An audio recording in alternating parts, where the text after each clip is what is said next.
السلام، معكم نورهان. اليوم غادي نشارك معكم سر روتيني الكامل في علاج تساقط الشعر والترطيب ديالو والتطويل كذلك. والسر ديالنا فيه جوج ديال الاجزاء. الاول عباره عن زيت كيعالج تقصف الشعر وكيغذي الشعره، والثاني عباره عن برنامج غذائي كامل باش نغذيو الشعر من الداخل، حيث العلاج الحقيقي كيبدا من الداخل باش نحبسوا التساقط نهائيا.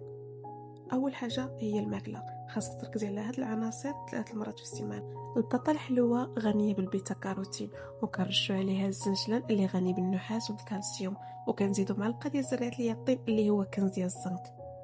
كنزيدوا السردين اللي غني بالاوميغا 3 والبروتين، وممكن تبدليه بالبيض او كبد ديال الدجاج. هادو كلهم فيتامينات كيحتاجهم الشعر باش يخلف ويتقوى ويمنع التساقط نهائيا. وكنزيدو الكيوي اللي غني بفيتامين سي، وهو اللي كيسرع امتصاص هاد الفيتامينات والمعادن كامله اللي ذكرنا. والا ما كانش متوفر تقدري تبدليه بعصير الحامض.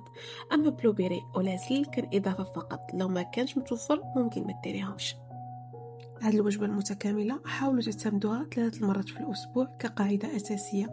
وطبعا باش الجسم ديالكم ما يوقعش ليه تعود ويستافد من بروتينات متنوعة، تقدري تنوعي في المصدر الأساسي. مرة ديري سردين على قبل الأوميغا 3، ومرة بدليه بالكبدة ديال الدجاج أو اللحوم الأحمر باش تاخدي مخزون كافي ديال الحديد.